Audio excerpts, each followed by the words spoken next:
morning, Can TV viewers, and you're welcome to Immigration Issues on Can TV. My name is Kelvin Eze, and I am a volunteer with United African Organization, a community-based organization which serves African immigrants and refugees in Illinois. Well, tonight I have with me Nancy Achiri, Program Coordinator at United African Organization. Nancy, you're welcome to the show. Thank you, Kelvin. Yes, tonight we'll talk about temporary protected status, that's TPS. Just a reminder to our viewers at home viewing us live, so please feel free to call us with your questions, and the number to call appears on the screen. So Nancy, can you tell us what does temporary protected status mean? Yes, thank you, Kelvin. So, temporary protected status is an immigration benefit that is given by the Department of Homeland Security. And most of it came about after the Immigration Act of the 1990s. It allows people from countries who are here in the U.S. but have conditions back home that makes it unsafe for them to return home, to have a chance to be able to stay in the U.S. And most of the conditions are because of an armed conflict or an environmental disaster or something extraordinary or temporary that happens in a country and makes it unsafe for those people who are here in the U.S. to return back home. And so it gives them some kind of protection whilst they stay here in the U.S. Oh, okay, great. So, can you tell our viewers at home who is eligible for TPS? Well, the Department of Homeland Security decides to issue TPS to people from a specific country. And when they do, it allows them to stay in the U.S. And have authorization to stay and to work whilst here in the U.S. An example is people from Haiti. During the earthquake in 2010, the Department of Homeland Security decided to give them TPS. And so people from Haiti who were here in the U.S.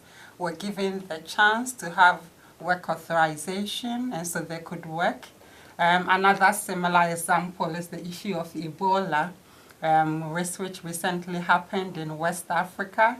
The Department of Homeland Security gave TPS to people from Liberia, Guinea, and then Sierra Leone. And so those people were able to stay in the U.S. and have a work authorization, and so they could make a living during the time that TPS was granted. Okay, so can you tell us what can people that are impacted by this do? Well, when you are granted TPS, these people have the chance to apply. They have to send an application in to Department of Homeland Security. And once they go through that, they submit the application, they are given the opportunity to work here. They have to show that they've lived here continuously from a specific date that Department of Homeland Security designates the temporary protected status. They undergo background check and to make sure that there's no criminal history.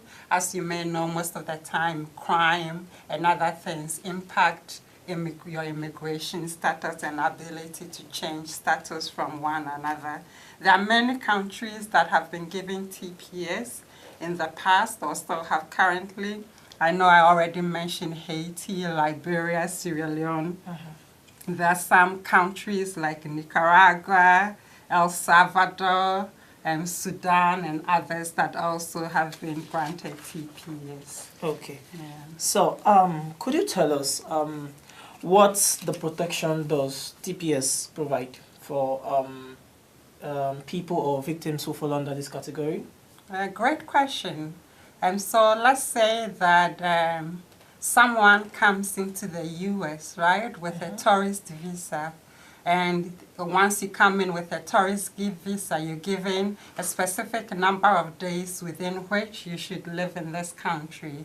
If you exceed those number of days, you go out of status, or you become undocumented from that time. You lose your legal status. And so TPS is temporary protected status and gives protection from deportation. It allows the person to have work authorization, so they have a kind of work permit. They can work and make a living. And they can also be given travel authorization if they want to travel to another country for any reason or another. And so once they are granted, they cannot be deported on the basis of their immigration status, so taken out of the country. And but TPS does not give a pathway to green card status. It doesn't give a pathway to citizenship either. It's only a temporary status or benefit that you enjoy during the time that DHS designates the TPS. And so people who, but it doesn't prevent you from applying for other immigration benefits if you are eligible. And so if someone is eligible for maybe a family-based petition, they can go ahead and do that even though they currently have TPS, because TPS does not give a pathway to lawful permanent resident status or give a pathway to citizenship. So in other words, that means TPS is not for a lifetime? Not at all. As the word says, temporary. It's only for a limited amount of time. And most of the time, TPS is given for just about 18 months. At the end of the 18 months, the Department of Homeland Security will decide whether they would want to renew the TPS or tell those people to actually go back to their home countries. But it's usually for about 18 months. Yeah. Oh, okay. So, like you said, the department, Secretary of Homeland Security will decide to cut short those privileges. So, what happens when this actually occurs? That's a great question. When the Secretary of Homeland Security decides to terminate or end a TPS designation, those beneficiaries revert back to the status they had before the TPS. And so if you had a tourist visa, you refer back to it, you revert back to it. If you were out of status during that time, you go back to being undocumented. And so TPS is, as the word says, really temporary. And does not guarantee a pathway to green card or a pathway to citizenship. And the Department of Homeland Security decides to renew. If it's renewed, those people have to fill out forms and extend their work authorization for the period that it has been renewed for. But if it ends, then those people have to figure out what they're going to do from then on. A recent example is with the countries that were impacted by Ebola. When the outbreak came out, the Ebola virus disease, people from Liberia, Guinea, and Sierra Leone were given temporary protected status. But at some point last year, the Department of Homeland Security decided that conditions back in these three countries were stable enough, and so their nationals could return back to their home country. And so their destination for TPS ended on May 21st, 2017, which was about a week ago. Yes. And so nationals of those countries who had TPS have lost that protection from deportation. And so now they could be deportable, they've lost their status, and so they revert to what they had before their immigration status before TPS was granted to them. And they lose the work authorization, and so they would no longer be eligible to work in the United States. Interesting. We are lucky a little bit with people from Haiti. Theirs was coming up for renewal, and the Department of Homeland Security was a little bit hesitant to issue their extension. It was coming up on July 22nd, but just about a week or so ago, the Department of Homeland Security issued a statement that they are extending it for 6 months for them. And that is really tricky because 6 months, not 18 months, means that they are trying to shorten the time and get people from Haiti who had TPS because of the earthquake to try to return back home during that time period. How sad that could be. Well, what can you say, or what can people who are affected by this new development do? What can you say? What can you advise them to do? Well, that's great. We encourage people who are impacted, and not just those, but our listeners, to help us in pushing the Department of Homeland Security to save TPS because many of these countries, even though like Liberia, Guinea, or Sierra Leone, even though Ebola is not as it was then, those countries suffered so much. Their healthcare system, their educational system, their economic system suffered so much under Ebola. Some schools were closed for over a year, and they are struggling to get themselves back on their feet. And so extending it and giving these people the chance to be able to work and live here is a good thing. And so we encourage everyone to call their congressman, congresswoman, the state senators, and encourage them to urge the Department of Homeland Security to continue to support TPS for people who benefit from this temporary protected status.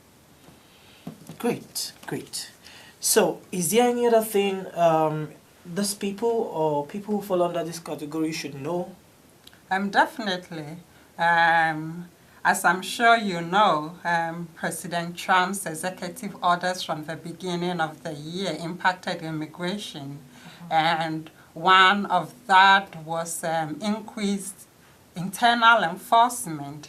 And since these people are losing their protection from deportation, each and every one of them need to know their rights with immigration so that they'll be able to stand up and defend themselves in case they come into contact with ICE. What should they do? And so we encourage everyone to know their rights with immigration. Yes, just to add a little bit to it, if you're being encountered with ICE, be it in public spaces, you have every right to remain silent. And you have a right to speak with a representative or an attorney. You have every right not to sign what you do not understand. You have every right to also request for a local telephone call, be it a call to your attorney or a call to your loved one. And it's very important for you to memorize phone numbers of your family members, friends with legal status. And also remember the fact that as an immigrant, you have a right to call your consulate. Now, for those people who ICE goes as far as carrying out their different activities or the schedule of work at their home or resident places, it's very important for you to know you shouldn't give up your rights by opening up your door at first. Always request for a search warrant. And the search warrant should definitely carry should definitely be addressed to you in particular, your name, your apartment number, and also should be signed by a judge, not later than 6 months, And as a matter of fact, it should it should reflect, or it should be directed to you and not to a group of person. And you can have that's the sample of it up there. You can see with the yellow markings, it shows if it's not direct to you, not having your name and your room number, then it is not the right sample. But if it has your name directed to you, your name, your room number, signed by a judge, you can see the signature there very boldly, then you know it's the real warrant. And also, it's also important for you to understand the fact that even in public spaces, please do not go out with any form of identical device that could give up your information. For instance, your passport of your place of birth, your country of birth. That is, it's very important for you not to go along with it, because if you're being searched in public spaces and they get to find out, that gives much information about your immigration status and where you're being born. So, what do you advise immigrants who stand the chance of walking to the right path to citizenship? Well, great question. Before we get to that, I forgot to show how you find your congressman if you do not know your congressman. Okay. If you go to house.gov/representative find, you just need to enter your zip code and you'll be able to find your congressman if you don't know your congressman. And so we urge everyone who is listening to us to urge your representative or your senators to support temporary protected status, help us save temporary protected status for nationals of these countries. And so back to your question about how, what can immigrants do? Stand the chance of walking on the right path to citizenship. Mm-hmm. We encourage everyone who is eligible for citizenship to actually go ahead and apply for citizenship. I just want to urge our viewers that if you have any questions, feel free to call the number on your screen, 312-738-1060, and we'll do our best to answer your questions. So feel free to give us a call. This is a live call-in show. So citizenship, we as immigration advocates, we push everyone towards the pathway to citizenship. And so applying to become a citizen of the United States is what we push everyone who has lawful permanent resident for at least 5 years, or a lawful permanent resident for 3 years and married to a U.S. citizen to get on and do. Yeah, I think we're having a call. Let's take that. Hi, my question is, what kind of rights or what kind of things should a person who's undocumented know before reporting any kind of domestic violence that they may be subjected to? So if a person's a victim of domestic violence and they're undocumented, what should they know before reporting? That's a great question. I think that most of the time domestic violence is a sensitive issue, and reporting to law enforcement and stuff brings you into contact with law enforcement. But it also, you have protections as an immigrant.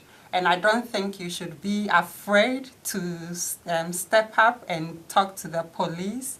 There's also the domestic violence hotline, and you can call and get someone on the phone who guides you and helps you.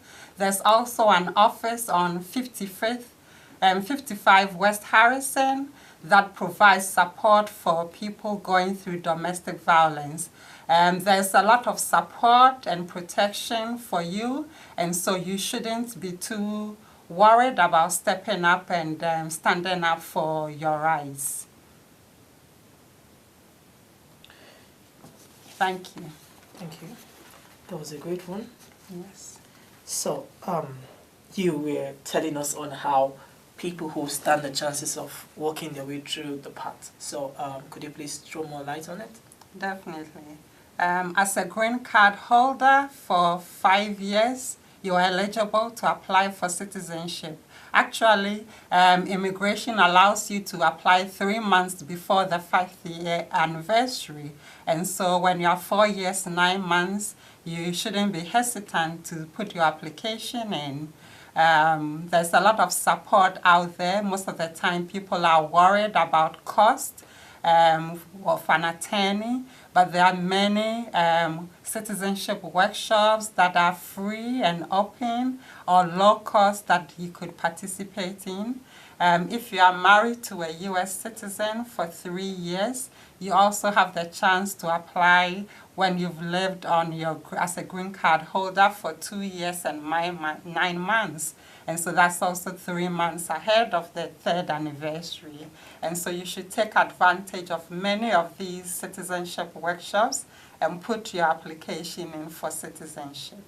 There's a lot of support out there that you should take advantage of. At UAO, we host citizenship workshops every month, and our next one is coming up this Saturday on June 3rd.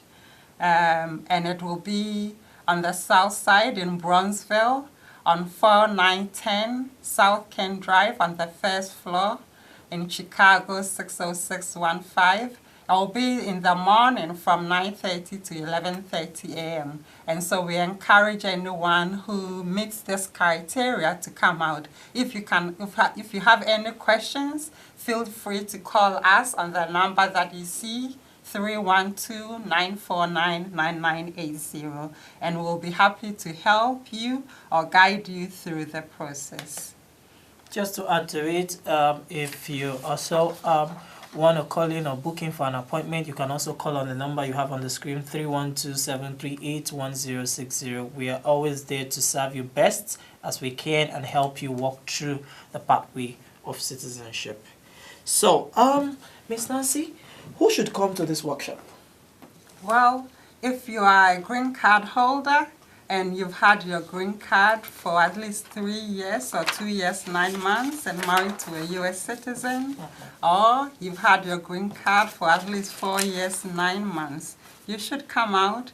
When you come, you get a legal screening. You sit with an attorney or a BAI accredited person who does legal screening to make sure that it's good for you to apply for citizenship.